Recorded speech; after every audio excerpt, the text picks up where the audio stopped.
In this week's episode of Hogs, Cogs and Two Aussie Flogs, the crew talk about some of the best motorcycle gear going around. Lisa drops in with a really cool motorcycle first aid kit. We interview the Shadow Minister for Roads, Danny O'Brien. We've got reviews, giveaways, discounts. It's all happening on this week's episode of Hogs, Cogs and Two Aussie Flogs. So without further ado, let's get on with the show. G'day, welcome to Hogs, Cogs and Two Aussie Flogs, the greatest podcast. The greatest podcast from the southeastern suburbs of Melbourne for the first time in my new magnificent studio. What do you think? Absolutely fantastic. Absolutely fantastic. Looks sensational. And well, exciting news, mate. This is our first podcast, and today we are sponsored by none other than Resurgence jeans. Well, there we go. How about that? So we'd like to welcome Resurgence on board. We spoke about them in the first couple of episodes, mate. Yep. And they approached us and said, we'd like to come on board, guys. So we're really happy to have Resurgence on board. And what's good about that is it's going to benefit you guys. That's right. So stick around till the end of the show and we're going to show you how you can win yourself about a $160 pair of Resurgence leather gloves. Yep. And I'll tell you what, they're a comfy glove, mate. And not only that, some discounts available as well. Well, it's all working in the favour of the viewers, mate. So hang around, stick with us. Let's get into the show. All right, guys, welcome to the show. And welcome to Sturgis. Well, welcome to Sturgis. It's funny because when you're watching this, I'll actually be in Sturgis, correct, mate. Because we're recording this just before I leave. So by the time you're watching this, I should be sunning it up in Sturgis. Well, lying prostate somewhere after a few beers. But no, all doing some absolutely serious riding, and we'll have lots more to say about that when we get back. And maybe some little snippets thrown in between. But welcome to my new studio here. Paul did his garage up and made it into a magnificent studio. So, well, I can't be one up, can I? Oh, well. Eh? Well. So, this is our new little studio we've got here. I'd like to thank Nelson for my wonderful full throttle saloon. How good's that for a backdrop, by the way? It's not a bad backdrop, is it, mate? It's an absolute ripper. It is a cracker. It is a cracker, and we'll get some good photos in front of that over time, mate. So, fantastic. Yeah, so we'll throw some photos up now about just show you some of the things we've done in here. Well, you would have seen the hopefully you would have seen the we actually got on national TV in the studio. National TV. Could you imagine that they let a couple of flogs on national TV? And guess what happened when they let a couple of flogs on national TV? One flog got a little bit sassy with a little bit sassy. I reckon you'll get a little bit close and personal with Carl, mate. Well, mate, he did mention he wanted to sit on the back and give it a real hard crack. So, well, you know what? There's only one hard crack. I tell you what, it was hard keeping a straight face, mate. Hey, we might put that up. Good fun. It was good fun. Let's have a look at that video right now. To like surfers, when there's a big cyclone out there, like Moth to the Flame, nothing's going to keep you off the roads. I love riding as well. And big fella, I'd love to come and sit behind you one time and have a real go. I mean... What? Mate, have a crack. You can wrap those meat hooks around me, mate, and I'll take you on the road to ecstasy. Wow, things have taken a turn. Was not expecting. I love you guys. Stay safe out there. It's a terrific show on YouTube too. Check the boys out. We love it. It's a great message. There you go, mate. So there you go. We actually made it on trending. Yes. On YouTube through that little clip. So that was a good bit of fun. But what was great was we were actually getting the message out there about safety, rider safety, and roads and all sorts of stuff, which is really what we're talking about today. Yeah. And that's it, mate. Today's episode is going to focus 100% on safety and not just, what I want to discuss today is not, all the horrible things that are out there that are awaiting us as bikers and motorcyclists and riders or whatever you want to call yourself. It's the things that we can do ourselves to make it a safer environment for us. Yeah. So there's lots of things we can discuss there, mate. So I mean, we've talked about, we've interviewed lawyers and all sort of stuff to see what happens, if you actually happen to be in that situation, but there's things that you can do to help yourself not get in that situation in the first or at least place. have the best outcome possible if you do get in that situation. Yeah. And look, there is nothing more important, as far as I'm concerned. There's one thing that you can do for yourself to protect yourself on the road, and it's simple: rider training. Yep. And not just, when you're 18 years old, 19 years old. I mean constant revision, constant rider training, going out there and practicing your corner lines, making a conscious decision that you're going to go out there and ride safely. And you can go out and have fun, but do it smart. Yeah, look, and you can ride. Look, you can ride hard, but you can ride smart. Without doubt. There's, and can I just make one other suggestion too? I know everybody doesn't. A lot of people don't like riding in the rain and stuff, but can I make a suggestion? Get out there and practice in the rain. Because there's going to come a day when you can't help it. Yeah, and you're going to, you don't want to be shitting yourself every time there's a little spot of rain, mate. I mean, you have to, So as far as I'm concerned, rider training begins. When they teach you to get your licence, because as far as I'm concerned, that's what you've done. It's a lot better now than it was when I was a kid. I mean, we used to do, 30 questions or something and jump on a bloody 250. Well, all they're really teaching you is how to pass the test, right? Yeah. They don't actually teach you how to ride. Well, I used to do some rider instruction, mate. Yeah. And look, you've got a full day course or a 2-day course now, I think it is. But it's off-road. It's on a, it's like being in a car park. It's a controlled environment. That will help. That gives you the basics. But it's like anything in life. The basics don't get you that far. No. The basics only get you started. So there's so many good courses out there. Honda Australia rider training. If you want to do advanced rider training, especially for the metric bike riders, you can get down to Phillip Island, mate, and do Australian Superbike School. And I know some of the boys have done that. I've actually done that, and it is really, really, really good. I mean, you can even go to Suzuka if you want to. You can take it to the next level, but I don't think you need to do that. But if you do some of those ones down there at Phillip Island, I think they do another one up at Broadford. Can I get a fat boy on Suzuka, mate? Yeah. Good luck. Get the fatty on Suzuka. King of the Baggers. We could do King of the Baggers. King of the Baggers. That'd be good. But yeah, I'm in 100% agreement with Whitey. I know we've talked about it before, but really, I think to get yourself as skilled up as possible, and like Whitey said, even if you're not doing the rider training courses, although I highly recommend you do that, even if you get out on the road and don't go hell for leather, build up your skills slowly, get a bit more confidence. And use those days, mate. Occasionally just say, look, this weekend I'm going out for an hour and a half, and I'm going out with the sole intention of improving my skills. Practice your braking. Not just your cornering, but your braking. Braking in corners. Slow riding. Yes. I see as many people, probably more people, fall off their bikes at low speed in car parks and things like that. Traffic lights. Okay, rule number 1, put your foot down. Yep. Very handy. I'm actually going to Sturgis, and this is a question. This is a thing, mate. In Sturgis, if you don't put both feet down and come to a complete stop at a stop sign, so you must put both feet down, you get a ticket. Really? Yeah.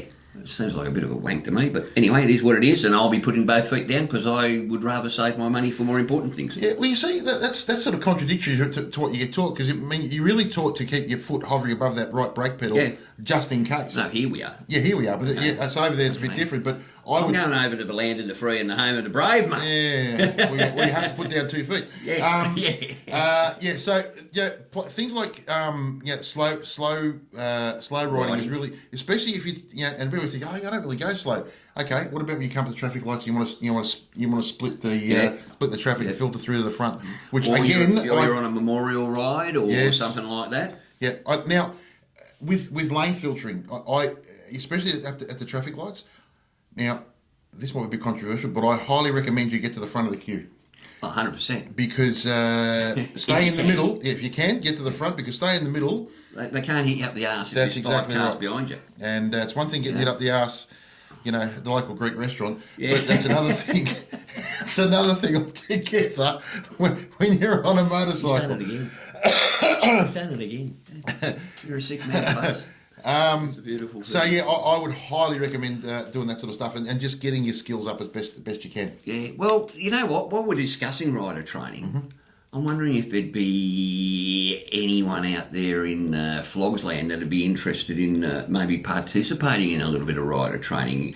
Put down in the comments if you are interested, because you know what, I reckon a dedicated rider training, look, even if it was just a rider training day, a flog training, Yep. it might be a fantastic day out. We could give them a flogging. We could, and you know, we might be able to start something there. So if you're interested in doing a bit of rider training, look, obviously if we're going to get professional instructors in to give us some rider training, there's going to be a cost.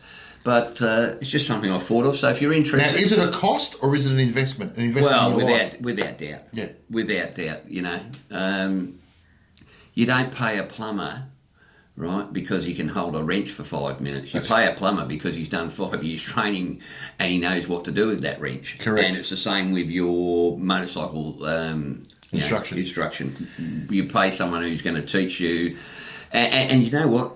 There's no such. There's nothing wrong with a bit of revision, mate. I'm on the wrong side of 50. I'm 50-11 or something. Well and truly. So I'm 50-11 and I'm still learning, mate. So the day you stop learning is the day you die. So, guys, if you're interested in something like that, and we can organise it, and we'll organise a barbie for the day and all sort of stuff, and get everybody down there. But if you're interested, please let us know in the comments. And if it comes up as a positive thing, we can get a dozen people down there or more. I think it'll be well worth it. I think it'll be a great day. And you know what? We'll film it. Yeah. So that those that can't attend, obviously this is going to happen in Victoria, for starters anyway, and we'll see how we go, mate. Yep. You never know. We might end up being able to make an annual event of it or something like that. Why not? You know, we're getting a whole lot more interest in the podcast at the moment, and that actually makes me break to something just quickly, mate. Yep. The amount of interest we have with people talking and chatting online who have, you know, met through the Facebook page and through the group has absolutely been sensational. Yep. And it was fair income the other week when we went to Bendigo. Mm-hmm. All I want to say is to everybody that came to that and who supported that, what a tremendous weekend we had, mate. I think the last time we spoke at the end of the last episode was at about midnight, and apparently there was something in the water or in the... because it was a bit slurry. It was a bit slurry, apparently, but let me just reiterate, what a freaking great weekend we had, mate. It was an absolute... We had great weather. Bull biter. It was an absolute cracker, so thanks everybody who came, and you can jump up and have a look at that video if you haven't already seen it. So we actually did two, didn't we? We did one about the run. Yep. So Paul put together one about the run, which was good, and the pub after. The run up there, yeah. Yeah, the run up there, and the mostly it was at the... What was the name of that pub? We went to the Black Swan. Black Swan pub up at Bendigo. What a cracking little pub that is. If you haven't been there, go there. Oh yeah, that's a must. We might have to do an annual ride there, mate. Yeah, that was really good. That was a big surprise for us, so it was really good. So anyway, yeah, I digress. Yep. So now one of the other things that I get asked a lot of is when it comes to is where you get your motorbike gear from. Well, yeah. I get asked that a lot. Yeah. Especially me, because I'm a bigger guy. Big blokes want to know where to get gear from. Yep. But we're all about it. So that brings us back to safety gear. Safety gear. Safety gear. If you're riding around in thongs and shorts and singlets and a $700 helmet, I have to question your mentality. and I know there's going to be blokes from Tropical... At least they're going to be able to identify you, mate. They'll just open the visor because the rest will be ground off. I know there's blokes up the north in tropical areas. Yep. See, it's all about risk and reward, benefit, isn't it? Like, there's no point in trying to put, a dry rider jacket on, heavy jeans, boots, and a bloody full-faced helmet with big winter gloves in 45-degree heat. No, because you're going to... That's just stupid. Yeah. I'm about to head to Sturgis now, and... there's not even a helmet law there. Last time I was there, I'll tell you now, I'll admit it, we didn't wear it. I wore a South Dakota helmet the entire time, which was a bandana. To stop you burning your head because it was like about 40 degrees. Nothing better. But the reality is, if you come off, you're going to know all about it. And another thing. You're uninsured. You're exactly right. You are uninsured. Yes. Well, actually, in an upcoming episode, I'm going to discuss motorcycle insurance, and Yep. there's a lot. And travel insurance. Travel insurance and motorcycle insurance is an absolute Minefield. It is a minefield, but we'll discuss that in another time. But yes, I'll be wearing a helmet this time. It'll be the smallest one I can find. Just one that will make it legal, because But you don't want to die of heat exhaustion because you've got all the gear on. No. However, you want to mitigate your risk factor as much as possible. So going back to, like we said, Resurgence is sponsoring this show, which is great for you guys. Resurgence jeans, I wear them, and I've worn them and I've worn them up north, and I've worn them in Queensland. Yeah. There's a winter style, and then there's a summer weight as well. Well, we'll get into Resurgence jeans shortly, mate, because we've got one of the tail gunners is going to come in and have a chat with us about that. Yep. And I've got a few things to say about Resurgence jeans too. So I think we can go into a little bit more detail. But as far as other stuff, other safety gear, I always wear at least my leather jacket. Yep. If you want to know where I got that from, I got that from First Leather Manufacturing. I got it online. They are absolutely true to size, and they'll actually advise you as well if it's a larger fit jacket, an actual true to fit jacket, or a snug fit. Yeah. And mate, that thing has copped an absolute caning, that jacket, and it's got all. Yeah, the thing I've found though, mate, with safety gear, and I've bought that much over the years. I've got cupboards full of bloody motorbike gear. No, I've got cupboards full of crap motorbike gear. And then once I finally went to bat and ponied up and bought some decent gear, mate, you really have to wear it again. No, yep. You really have to buy it again because it's just... It lasts. It's like everything in life, mate. You get what you pay for. Yep. You pay peanuts, you get monkeys, you pay... Especially motorcycle gear. Well, 100%. Yeah. 100%. Well, while we're over the States, we're going to hopefully get Lisa a new leather jacket too. So she's due for one. And it's just, to me, it's just a common sense thing. If you're at a Kamagata, you're not going to want to be putting skin on road. No. Fixing a brake is one thing. I just refuse to have them scrub the gravel out of my legs beforehand, and I've seen it done in hospitals, mate, and it's not a pretty sight, and there ain't no easy way to get gravel out of skin, mate. And having come off, and I was wearing, I'm actually wearing the jeans I've got on today were the actual jeans I wore when I come off. Yep. And I'll show you a bit later the damage that was done on the jean. Yep. And it is bugger all. It is minimal, and I had literally no skin missing at all. All I had actually was a slight little burn on my skin from the impact of the jeans, rubbing against my skin. Yeah. Burn like I'll talk about like just a red Bugger mark. all, yeah. That's what with my jeans. But boots, I always make sure I wear strong leather boots. I know you wear the tactical. I wear work boots, but tactical work boots, and I absolutely love them, mate. Because let's face it, they're made for tradies to wear all day. So they wear them all day. They're comfortable. I've walked around all day in the bloody things. And all right, you take them off at the end of the day and go, oh, okay, they were a bit heavier than expected, but really they're quite comfortable. So, and I know Elaine wears them, and so does Lisa. And they swear by them as well. Yeah, very very comfy. Yeah, but buy a pair that has got strong ankle support, because that's one of the things that's going to happen in an accident. Is you're going to twist your ankle or you're going to break your ankle. So, do not buy steel cap boots, please. No, they'll take It'll take your toes off, right? If you're going to get any sort of reinforcement in the toe, just get the plastic one. Do not buy steel cap boots. Yeah. Ever. Gloves are the same, mate. Again, in summer you're going to wear summer weights. Some people wear fingerless, but you know what? When you hit the road, you don't have any choice, mate. You will put your hands in front to stop yourself. It's what they call automatism. Yep. You don't have a choice. Your body will go into straight away. Put your hands in. So if you're wearing gloves, it's going to be a whole lot better the next couple of days, I'll tell you. Yep. Because if you land the hands first with bare skin, and again with me, I wear both the Odins. I wear the Resurgence ones, and I've got a pair of bobhead as well. And I just rotate them through. The other thing is obviously you've got to Mate, I just want to say that it was very mighty white of you to throw yourself around so that you could be a crash test dummy for the entire show. Hey, mate, I'd take one for the team. Well, Carl said that. Yes, well, actually, Carl's about to take one for the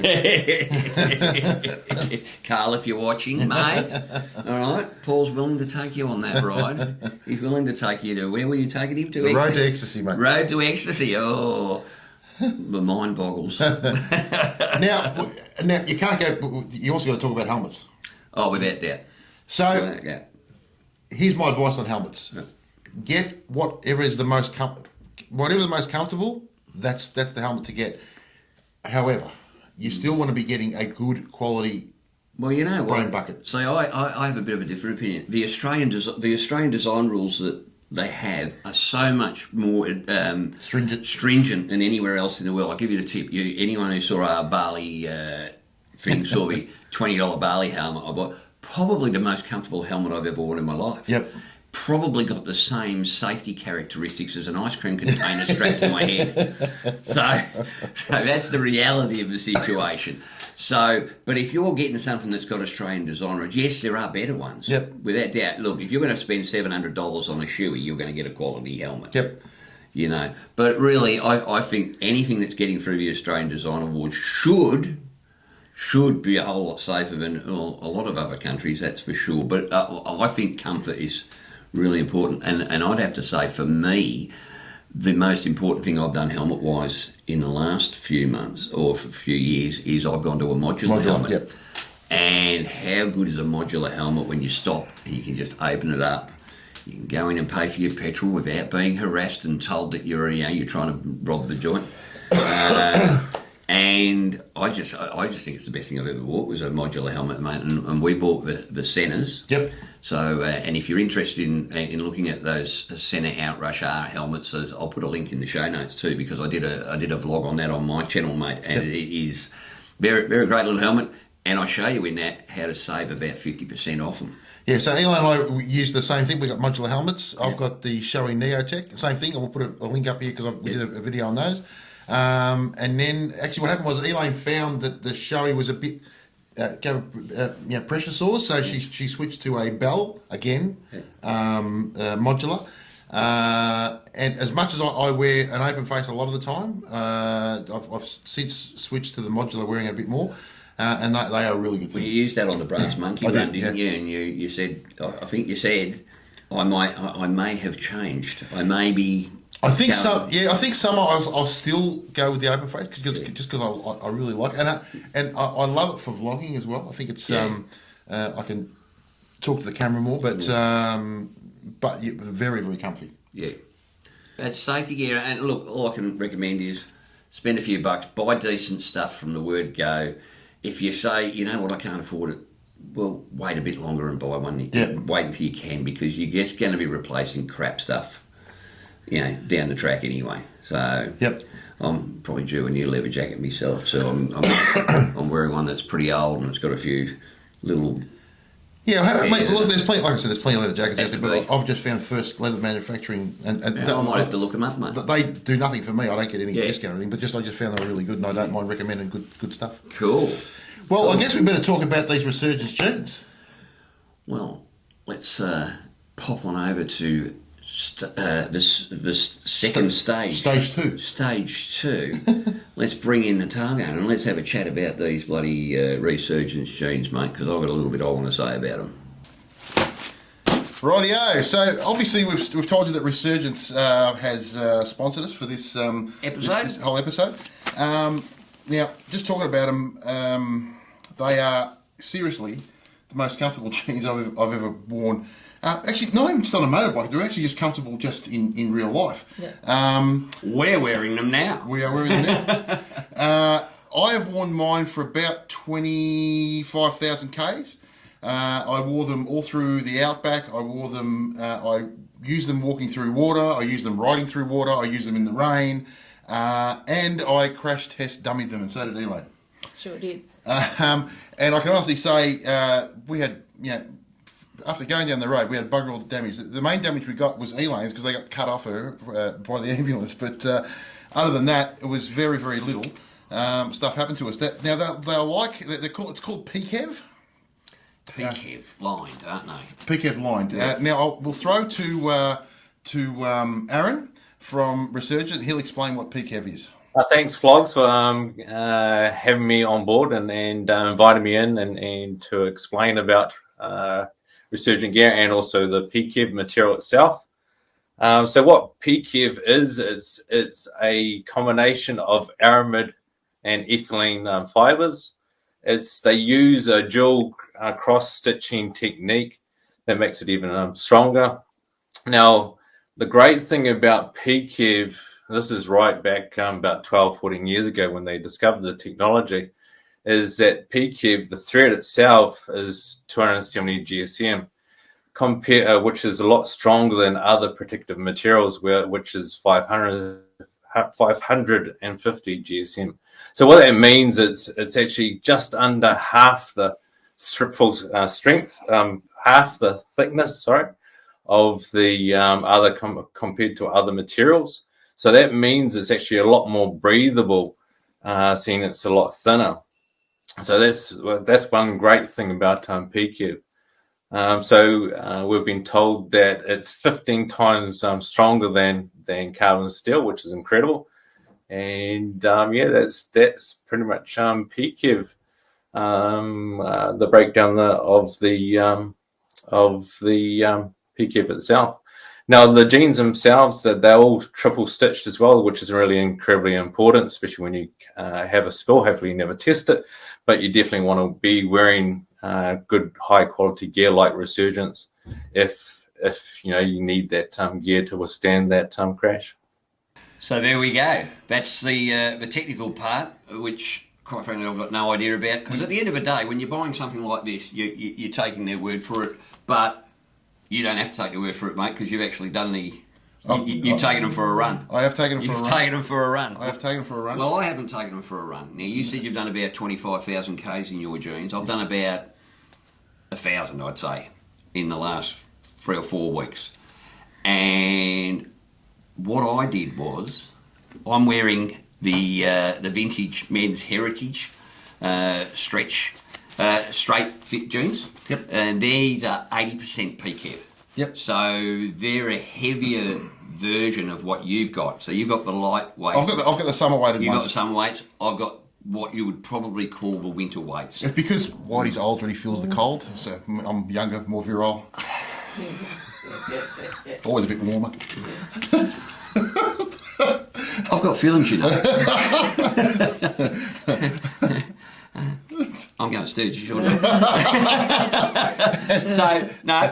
what I did was I thought, how am I going to trial these and try and get a bit of a sense of what you've gone through. So what I've done is I've worn these for the last 7 days straight, non-stop. There's a smell coming out of here that last Lisa hasn't enjoyed that in the bedroom, but there are things, you've got to take one for the team occasionally, mate. So I wore them on the Brass Monkey ride, and I then continued to wear them for the next week, whether it be around the house, in the shops, going for quick rides, in the car, all sorts of things. Now, there's only 2 things I think I can say about these jeans. A, they're comfy. They are comfy. But because they're the heavier ones, you do need to wear a belt. And I spoke to Aaron about that, and he said, he recommends you wear a belt because they are an armoured jean. They've got the PKEV in them, and they are somewhat weighty. You don't actually feel that. I don't feel that during the day, but if I take the belt off, I just feel a breeze because they fall down. Yep. So no, I think they're absolutely, and the best thing I found about them on the Brass Monkey run is, and it did get very cold at that stage, was one of the things was my legs weren't cold. And I was sitting there riding along thinking about that, and what it is they've actually got that extra about an inch of length on them. So that when you are sitting on the bike and your legs are bent, they're not coming up and you've got air going up your legs, which is what makes you cold in normal jeans. So that extra inch and a half is always important. You agree, Elaine? Yes, definitely. Women always agree that extra inch and a half. So I actually find that they're not only super comfortable, but they're super warm. Now, I've discussed this with Aaron, and he says, look, anything over about 30 degrees for this version, the 80% PKEV ones, the heavier weight ones, you're going to feel it when you, not so much when you're riding the bike, but when you're just standing around in the heat. So I'll probably look at getting myself a lightweight pair as well, a lighter weight pair as well. But I cannot fault these, mate. They're comfy, they're warm. They look like it's just a standard pair of jeans. They don't look like bike jeans. Can I just say that too? I wear these just out, just as a pair of jeans, because admittedly these are the lighter ones, but they just look like a normal pair of jeans. You don't see the armour and stuff in them. Some of the jeans have a lot of stitching and stuff on them, but these don't. They're just a traditional sort of stitch.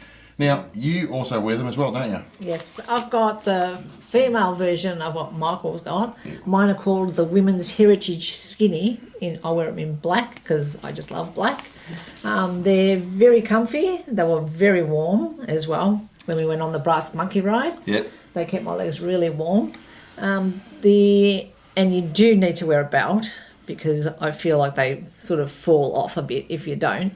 The other thing with me... But that's due to the weight, isn't it? Yeah, because they are a heavier... Yeah. You, like me, have got the 80% PKEV. Yeah. Yes, that's right. So they are a bit weightier. Yeah. But again, as I said, I don't feel that during the day unless I don't put a belt on. So, but they recommend you wear a belt with them anyway. So it's not a big deal as far as... for me anyway, it's certainly not a... The other thing with me is because I've got a long torso and I feel they're a little bit short for me because I like to wear my pants a bit higher. These are just below my belly button. But other than that, I think they're perfect. They're nice and warm, nice and comfy, like I said. And black, my favourite colour. You can't go wrong. You crash test dummied in them as well. I crash test dummied in them as well. And all I got was a broken ankle and a broken... Oh, that's all right then. But you didn't lose any skin, so that's more... So the last thing I want to talk about with them is they also do come with this internal armour that you can put in, and there's plenty of it. And I'm not one for internal armour normally, mate. I just, normally it's bulky and thick, but this is done in such a way that it sort of, it conforms to your shapes. I probably wouldn't wear it all the time myself, but that's just a personal preference. Yeah. But I have tried it, and look, it's certainly not uncomfortable. And if you're going on a big, long trip and you want to be as protected as you can be, you'd seriously consider putting it in, Definitely. So, and I think price are about $259. $299 for the ladies, mine were $299. and I think the men's are in $350 or something like that. Yeah, I think mine. Have a look at the website. I think mine were a little bit cheap because they haven't got the full PKEV all the way through. What about 60% the full PKEV line? or similar? Something like that. Yeah. So have a look. We'll put the link in the show notes. Jump on Resurgence website, have a look, and if you use the code FLOG10, FLOG10, you'll get 10% off. Well, that's pretty good, isn't it? Yep. Very good. And stay tuned because we've actually got a giveaway later in the show for anybody that actually does buy a pair of jeans. You go into a prize competition to win a giveaway pair of gloves to the value of, I think, about $165, $170. Well, that'd make a pretty good I'll purchase, show you those wouldn't it? gloves now with the magic of television. They are a leather glove, knuckle protection, very warm, and like I said, $160 worth. That's a good price. That's not bad, is it? Not bad at all. That's a good price. That's a good price. We're giving them away. Here we are. Through the magic of television, I'm going to pass them. You keep giving stuff away tonight, mate. Well, I know. Eh? And look, and you know what? They come really well packaged. I mean, that's another pair that just to give you an idea, I actually bought my jeans. Yeah. Because I'm an idiot. We can confirm that. So these two, I bought two pairs. So I bought my first pair, which is the one I rode all around Australia in, and I bought this second pair because these were so comfortable. And I thought, you know what? I'm going to get another pair because I'm not like Whitey. I like to change my clothes once in a while. It's overrated. So these are my second pair. Look, Calls himself a true biker. Fair They dinkum. come in this great package, little backpack. If you're walking around with your pants on your back, what are you wearing? I'm wearing my other pair, so I can change as I go through the day. I can, That's why I get arrested. do a bit of free balling, all that sort of stuff. Too much information. That's enough.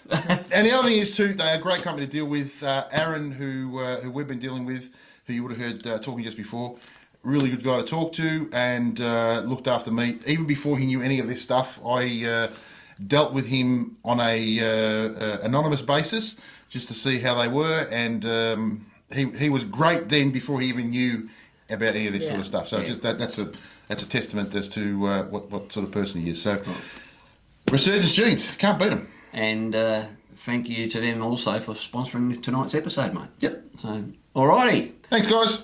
Back to the table. Okay, so that's your Resurgence Jeans. Again, I highly recommend getting those things. They're fantastic. Mate, and look, if you can get a discount, all the better. And as we were saying in the last segment, mate, about quality jeans, you know, if you don't get Resurgence, get yourself something. But I've got to tell you, again, I have to say they're one of the most comfortable jeans. Just get comfortable jeans. Yes. Let alone, not like just riding jeans. Yeah.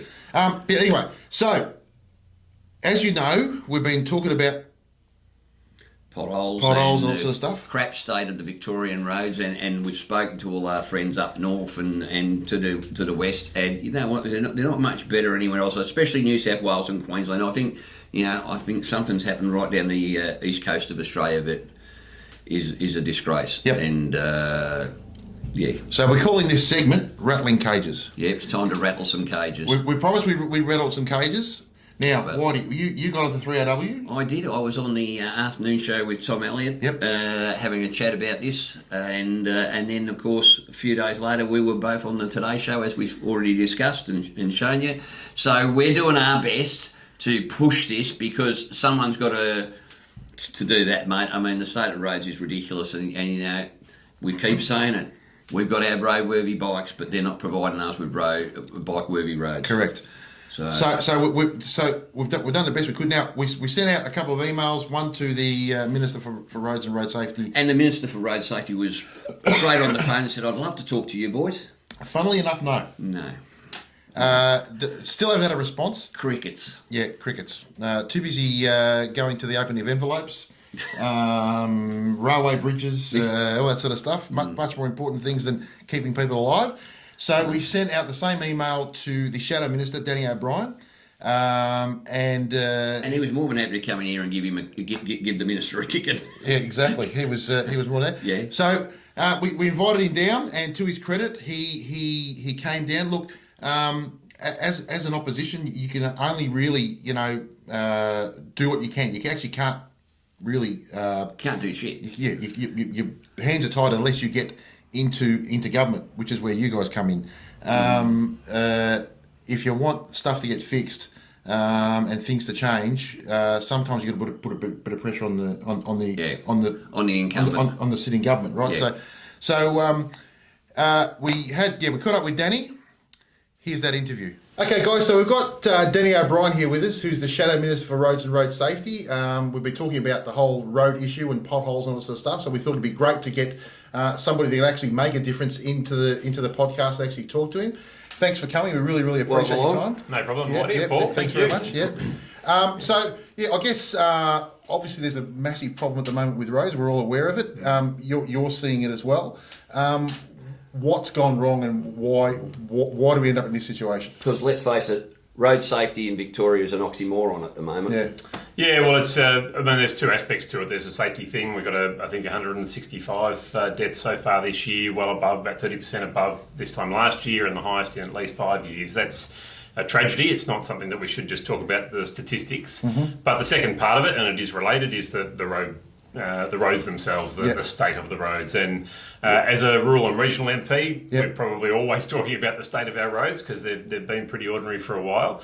But I think there's a couple of things at play, certainly the last couple of wet years. I'll give the government some out clause that certainly it's been wet, and that does impact the roads, but particularly budget cuts. So and I was quite astounded in the budget this year, the road asset management budget, which is basically the maintenance budget, cut by another 25%. That means it's been cut by 45% since 2020, about $380 million. So put it in context, it was It's $441 million this year for that particular line item. That's less than it was when we were in government in 2014. Yep. Now it's gone up in the meantime, but it's come back down again. And we actually think you need sustained increases in funding. So the next question is, well, what would you do? Well, at the election last year, we took a package of 10 billion over 10 years for that road asset management, because we think you need to send a signal to Vic Roads and the constructors, the road makers. Yep. The money's there. We're going to make sure we invest to get the roads back up to scratch and then keep them there. Yep. And we also think there's a lot you can be doing on improving the contracts, the enforcement of those contracts, and some more research into making sure our roads are better fixed. Well, let us actually discuss that, because one of our issues that our viewers are talking to us about is not just obviously the horrendous state of the roads and all the potholes, but the absolute crap way that they're being repaired. I mean, we had an incident with 5 members come down, or 5 bikers come down in one foul swoop, bang, bang, bang, bang, bang, because they hit a bit of road on a slight bend and it had been so poorly repaired that it was like an ice rink. There was no gravel in it, it was just tar, basically tar, and as soon as you put water on it, it became like an ice rink. And we had 5 bikes, one was less than 24 hours old. Wow. We had $150,000 worth of damage at least done to those bikes. One bloke flown to hospital.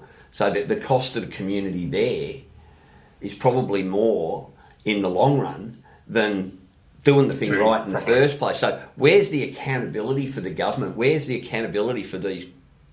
I think we've got Irish bloody roof sprayers doing the bloody roads at the moment. Yeah, look, that's a big issue. I think the accountability is one, and as I said, that was part of our package of reforms that we took to the last election to try and improve the contracts and the accountability. Because people often say to me, they've just finished that road, and 2 weeks later, there's a pothole in it, or there's a lump, or whatever. Who pays for that? And the answer I always get from the government is, it depends. But a good example, we had some funding last year. It was actually funding from the federal government to do, it was for safety, but it was mostly sealing road shoulders. And within a couple of weeks, most of the one I know of is in Gippsland, within a couple of weeks those shoulders broke up. Yep. When I spoke to the guys that were doing it, the contractors, they said, well, we were basically forced to do it because the money was running out. We told Vic Roads that it's going to break up because the seal's not proper. And when I wrote to the minister about it, he pretty much came back and said, "Oh yeah, we expected there'd be some breakup, but it was part of the risk management." To my mind, that's just not good enough. You've actually got to say we're going to do it properly, and you'll actually save money in the long time for the 110%. It's just by doing this half-baked cockamamie, repair jobs, all you do, well, not only is it costing you more money in the long run, it's actually possibly costing somebody's life, especially, look, car drivers is one thing, motorcycles is another thing. Like, you hit some of these potholes on a motorcycle and it is catastrophic. Yep. We had the example of young Max, it's just, for that to happen on a Dandenong Tourist Road, which is a pretty major road, it's just horrendous. Yeah. And if we get you to look at the screen, we'll put these pictures up, and there's Max's bike, which was basically a kid riding along legally at the legal speed limit, and he hit a pothole, and it threw him into that tree and burst into flames all over him. So we're talking Mount Dandenong Tourist Road here. We're not talking at the back holes of nowhere, where it might get missed. This isn't getting missed. This is neglect. Well, and I think, as Paul just said too, I'm not a motorcyclist, but for motorists, for people in a car, if you hit those potholes or you've got a bit of rutting or whatever it is in the road, it's either uncomfortable, it might do some damage to your car. You're on a bike. It's potentially life and death. Yeah. And that's the thing that we just... Look, there's going to be potholes, there's going to be issues from time to time, but I think, as you've indicated, the level of it at the moment is just beyond the pale, and it's so much to do with the cuts to the budget. Now, I have another theory, and I don't know whether you back me up on this, but it seems to me that this is happening much more in regional areas than it is in metropolitan areas. And my theory is that probably most people, vote more to the right in rural areas as compared to city areas. Now, a cynic would say, well, what are we worrying about rural areas for? Our main problem is to make sure we get enough votes across the line in the major majority of the population is in metropolitan areas. So blow regional. Yep. Let's just concentrate on making sure. So basically, by cynic, you mean a realist? Yeah, exactly. Good. Yeah, look, Paul, it's a fair comment that one of the summations of the situation. But on the face of it, you got to look at Daniel Andrews when he gets re-elected 3 times now, has always pledged to govern for all Victorians. Yep. As a rural MP, I sit there in the chamber opposite the government members who love to tell me how there's more Labor members in rural and regional Victoria than there are Nationals or Liberals. Now that includes Geelong, Ballarat, Bendigo. But if that's the case, why aren't they standing up for their communities and actually making sure that the roads funding is there? I think the frustration for rural and regional people and people who are using our roads as well is that you're seeing, we've literally got $30 billion of cost overruns on the big build projects. Yeah. The level crossing removals, the North East Link, the Metro Tunnel, West Cape Tunnel, which is just a disaster. And you're paying for it. We're paying for it. And seems that politicians are very, very generous with our money. But yet they're not spending our money, by the way, on the roads that are killing our people. I mean, perfect example, we're paying $89 a year safety tax for. So when hopefully we have a change of government, because clearly I'm not expecting anything out of this one. Yeah. If we have a change of government next time, will your side look at doing something about that safety levy, i.e. removing it? Yeah, look, we're 3 years away from an election, so I hate to give you a politician's answer. Well, I'm giving you plenty of time to get it right there, aren't I? I'm giving you plenty of time to get it right and to get it down on tape. And look, in terms of tax relief, that's always something that we on our side of politics want to see lower taxes. But the reality is we've got a budget deficit of $171 billion, a budget debt of $171 billion.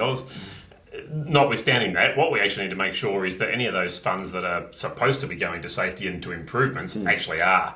And we've seen in the budget again this year, the Road Safety Fund, which is the TAC money going into safety, inexplicably $120 million less spent last year than what was budgeted. What's budgeted this year is another $50 million less than what was budgeted last year. Where's that money gone? Now, we know that the government's taking big dividends out of the TAC, but that doesn't. When you've got a road toll going up, when you've got motorcyclists saying the roads are the worst we've seen, and we're paying extra for our rego supposedly for safety, yep. I think we need some answers from the government on what actually is happening with all that money. So having said that, let's say best case scenario, you get in next time. What can you? Okay, so. You obviously have to reduce that debt that we have there, which is going to take a long time. But how do you then, where do you get funds from to get it back to that 45% that we've lost? How does that come back into the system to be able to do what needs to happen? Because I would say in 3 years' time, looking at the amount of repairs that have to happen and the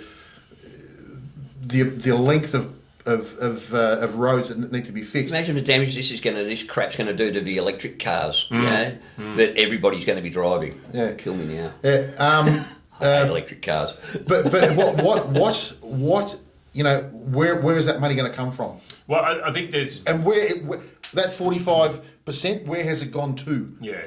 Well, I think... Look, the government is, particularly this year, desperately trying to scramble money from everywhere. Yep. So they tend to, perhaps Paul, you're on the money before about government's political priorities. So they tend to take money from things that they don't think matter that much. Yep. Like road safety, and they put it into things like buying fishing rods for kids.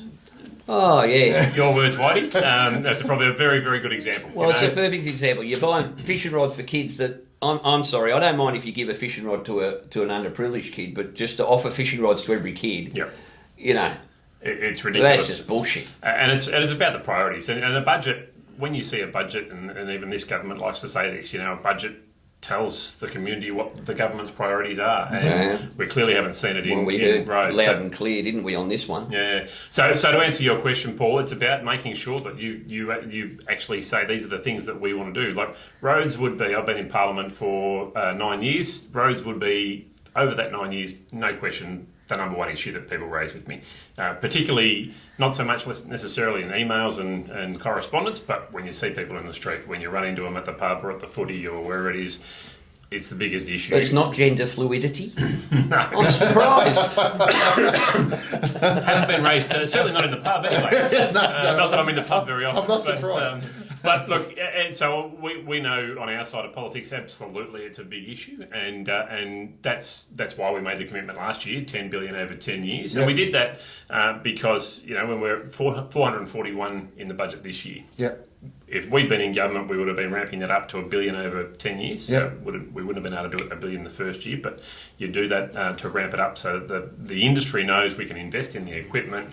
The Vic Roads knows we can plan our spend accordingly. I mean, if you look at this road maintenance budget over the years in the budget, it goes up and down like this. Yep. And indeed, the Auditor General in 2017 actually said that's part of the problem. We actually need some certainty in the funding, which is why we had that policy. But again, it also goes back to, it's not just about more money, it's about getting the contracts tighter, getting some accountability in what's done, and working closely. There's a mob called the Australian Roads Research Board that you may be aware of. Finally, this government's now starting to use them. They've got one of their innovations is what they call the iPave systems, basically a semi-trailer that drives around at 80 k's an hour with a rate, I don't know what it is, radar, sonar, whatever it is. It tells everything you need to know about the state of the road, under the surface, everything. But there's a lot more that we could be doing with them to make sure that we're getting better value for money, that we're spending our money more wisely. And I came across them a few years ago. They'd done an assessment of a job in Queensland, where Queensland bundled up a whole lot of packages, a whole lot of projects into one package, and they called it something like a stitch in time saves 9. In other words, we're going to spend probably 20% more now than we think we need to. Spend less in the long run. But over 10 years, and it worked. Yeah. And so I think that's certainly what we need to be doing. Yeah. Well, to me, the most important part of government is to provide a safe environment for its citizens. We've not got a safe environment. I mean, we spend a lot of money on a police force. We need a police force. They enforce roadworthiness, so we've got to have a roadworthy bike. Yep. But there doesn't seem to be any requirement for the government to provide us with a bike-worthy road. Yeah, and that's They're happy to take my money, but they're not happy to, and it's just got to the stage where it's ridiculous. I've been riding 40 years on Victorian roads, and I've never seen it as bad as this. Yeah. And that comment from both motorcyclists and car drivers has been what I've heard consistently, particularly the last 6 months. Yeah. And you mentioned before about rural and regional roads. Probably what's been a little bit startling for me in the last probably 12 months is the amount of complaints from urban areas as well. Yep. The amount of complaints of the freeways, the Hume, the Hume Western is horrible. Highway. Yeah. Western Highway is terrible. Which have just, previously you could generally accept that they're going to be pretty good. Yeah. I had half a dozen complaints just in my electorate from some potholes at Garfield and Western Gippsland on the Princess Highway. Where they'd been hitting the same potholes and getting huge damage, and that's been an issue as well, and that's where I've got, as you said, Whitey, that comment. My car's got to be roadworthy, but where's the government providing the car-worthy road? Correct. Yeah. So, okay, so you tell us what you can sort of do. What can we do? What can our followers do and our supporters do, and what can we do as motorcyclists? What is our best course of action to actually force change? Yeah, look, we've got to keep raising it publicly. So obviously this as a podcast is important. I think you guys are doing Channel 9 next week. You've done 3AW. Yep. All of that helps. But to your followers on this, write to your local member, send in the photos, send in the video if you need it. Absolutely write to the minister. Yep. If you're in a Liberal or a National seat, you'll always have a Labor upper house member. Every one of the upper house regions has got at least one Labor member. Write to that person as well. Put some pressure on them and say, what are you going to do to fix it? Yep. Because at the moment we're just not seeing it fixed, and indeed the budget takes us backwards. So I hate to think where we're going to be in 12 months' time. Well, that's my worry. That is exactly my worry, and that's why we are urgently trying to get something to happen, because, God forbid, I can just see somebody getting absolutely killed because of it. And I know there was somebody, and I think it was in Western Victoria somewhere, there was a family, I think the car rolled and they were killed, and that was put down to poor road quality. There was certainly one in Northern Victoria, in the Golden Valley earlier in the year that the suggestion was quite clear that it was a road surface issue. And look, I'm not for a second saying that's the biggest problem. When it comes to the road toll, it is speed, drugs, alcohol, they're the main things. But, geez, if you've got a bad road surface, it doesn't help. No. Certainly there are instances where that is contributing, or the main factor in it, like that one. And obviously, Snap, Send, Solve, that sort of avenue we promote, that's obviously a good idea. Yeah, absolutely. Make sure you report it to Vic Roads, to your local council if it's a council road. Snap, Send, Solve is an easy one to do. I think that's sometimes overlooked. Sometimes I get people come to me as a local member and say this bit of road, and I go, you let Vic Roads know? Oh, no, we haven't. Yeah.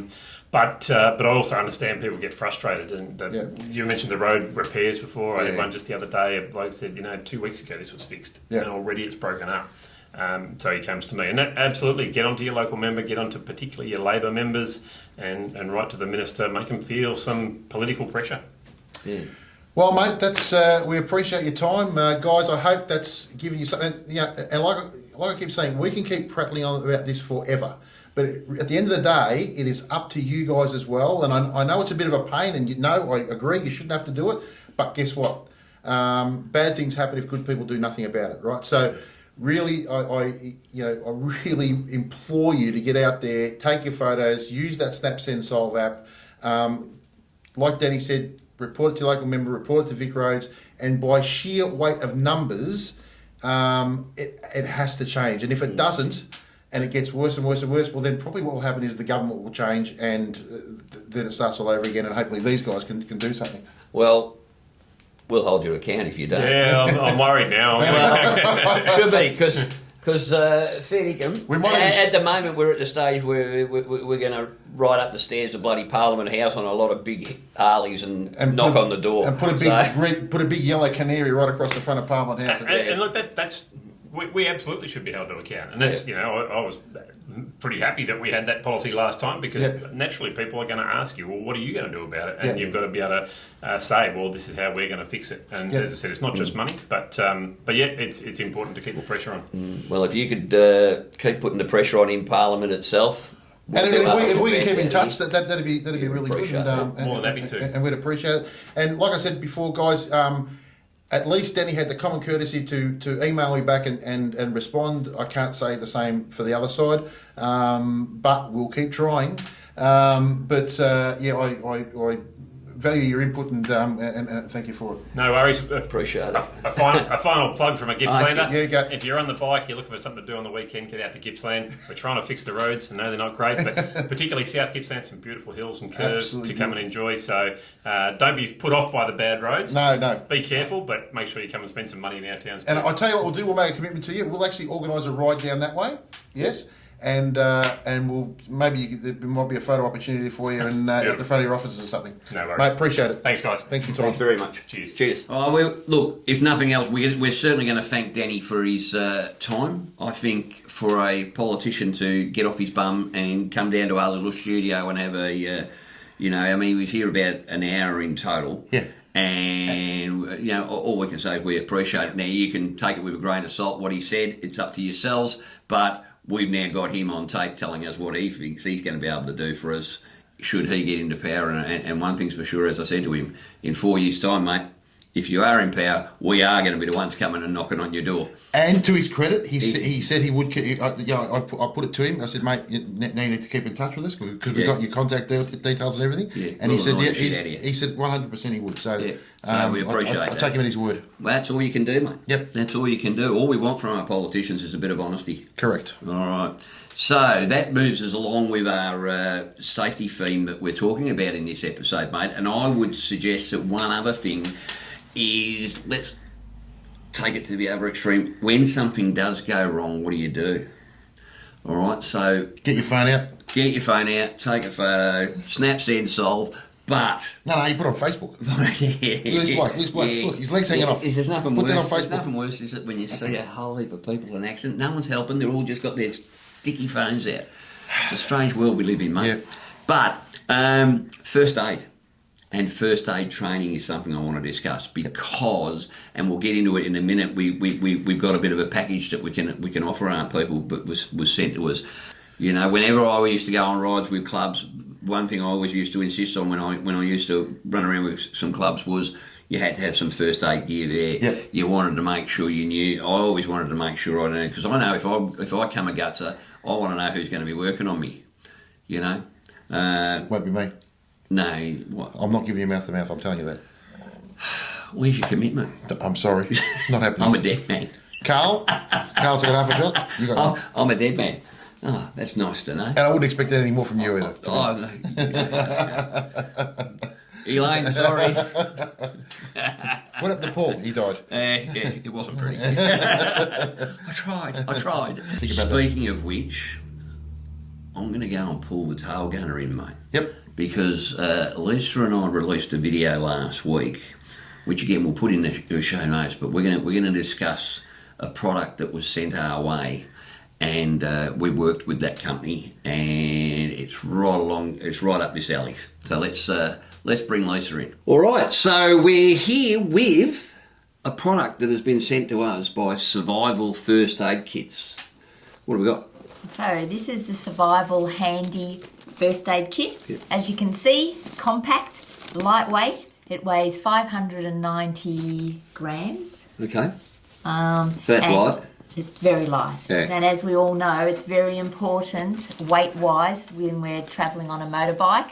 We really don't want things that are too heavy. We want to have something on the bike that we can use, but you don't want it taking up, all your storage space. So Survival came to the party with the handy first aid kit, and we looked at it, didn't we? And we said, that's great, but it needs something a little bit more.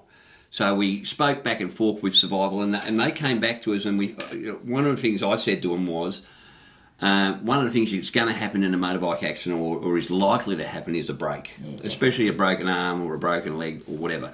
So what they came back with is they've put together a motorcycle package for us, and that includes the handy first aid kit and this foam splint. So the idea of the foam splint is just to what's the word we use? It's just to support the broken area until you can get better medical treatment, and that basically it goes on there and then you strap it on. So they put together this package along with, and this is a cracker. So this is a dry bag. All right. So basically you can put your handy first aid kit, your splint in here along with other stuff. It's just a roll bag, so you can, you don't have to use, it fully expanded. You can just put in what you want, or you can add other stuff to it. So they put that together as a package for us, and they're going to give us a 10% discount for anyone who wants to purchase one from them, and we'll put the links in the show notes, won't we? So it's Biker 10 for the month of August. All right, so the code's Biker10, and if you order one of these through their website, which we'll put the links in the show notes, for the month of August you'll get a 10% discount off it, and I reckon it's pretty good that they've come to the party for you. So the beauty of these handy first aid kits as well is they have QR codes, and you can scan, like so if an accident happens, you scan here for first aid and it tells you what you need to do at the time. Yeah. Also restocking, which is perfect to be able to restocking. So that takes you straight to the Survival website, so you can restock with some decent product rather than rubbish. As we've shown on our video, okay, and we'll put a link to that. We've actually done a full video on this whole kit. So if you want to see more about what's in this first aid kit, nip down to the link in the show notes. And Lisa and I on that Harley couple did a full video on the whole kit. Yeah, because they're jam-packed full. Yeah, I don't know how they get it all in there, quite frankly. My biggest problem is once you take it out, how do you get it all back in? But seems to be a pretty good product. We're very happy with it, and I'm more than happy with the fact that the survival company came back to us and said, we've listened to what you said. Yes. All right. And organised something for the bikers. Yep. Which is really good. So don't forget, 10% off if you order in the month of August. Yep, perfect. And it is a must-have, I think, in all bikers, don't you think? Oh, you pray you to go away with that one, as far as I'm concerned anyway. Could save your life or the life of a buddy. Okay, so not only have we got the 10% discount on this, but we're also going to give this away. So what are we going to do to be able to give this away? Isn't that mine? No? No, this one is... She's giving it away? Yes. All right. Looks like some lucky buddy viewer's going to get our first aid kit. So how are we going to do that? So I think if you put in the comments, survival, and then on our next podcast, we'll do the random wheel, and pick a winner. The wheel of death. Yes. All right. So all you got to do is put in the comments below, survival. Okay, so how good was that? That's a really good thing, a really good product, and hopefully one of you guys will get one of them. Again, to me, the most important thing there is that the company listened to what we had to say. Yep. And they came back and said, how about we put this package together? And I like supporting companies that are supporting us, mate. And again, it's because we have a community. And that's right. They can do that sort of stuff. So it's a beautiful thing. Rallies, runs and events? Mate, it's that time of year. There's nothing on. We've got no local rallies, runs and events that I'm aware of at the moment. So when I get back from Sturgis, mate, things are going to start to pick up. That's a fairly big rally run and event over there. Oh well, yeah. Okay, so there's some shit happening over in South Dakota, but I'm tipping that I'm there at the moment, enjoying it a lot. But it's not going to be a lot of use to anyone that's actually still here. So, correct. But all right, mate. All I can say is we've got another thing that we've got to do. Now, mate, Resurgence have said to us they are more than happy to provide us with a pair of Resurgence gloves to the value. They're $160, I think. Yep. So they're not a cheap crap pair of gloves. They're a good pair of gloves, mate. And they've come to us and they've said, well, I'll tell you what, use that code that we used earlier, so you're going to get your 10% discount on your Resurgence jeans. But anyone who buys a pair during the month of August and uses that code, one of those people will be selected at random and you'll receive a free pair of Resurgence gloves, mate. So you might pay, what is it, $350 or whatever it is for a pair of quality good jeans, but you might end up walking away with, $510 worth of bloody product. And I'll show you those gloves right now. So that's the gloves. They are really, really good. And they can come in black or brown. Yeah, black or brown. I think you can select yourself. Yeah, well, whatever you want. I'll talk to Nate.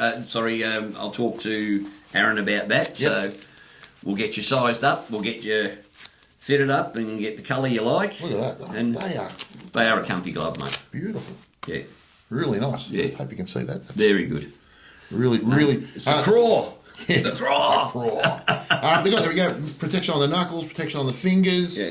protection on the pads and palms of your hands, Yeah. and they feel nice and warm too. So they'll be coming out to one lucky. So that's the sort of thing that we're going to be able to offer, though, isn't it? Yep. Like if we can turn around and say, look, we'll show your product because it's a good product.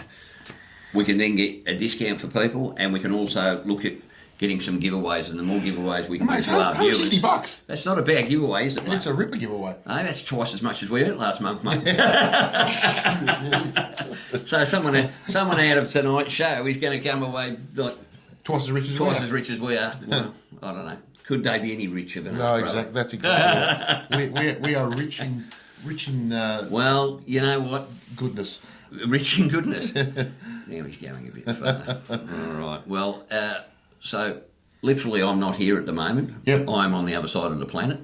And I'm going to be bringing some stuff back, mate. And I reckon the next episode is going to be legendary. But to everybody who's watched tonight, it's been a good episode, mate. I think it's a positive thing. To me, safety is as much it's an investment. Whether it be clothes, whether it be training, whether it be first aid, all that stuff.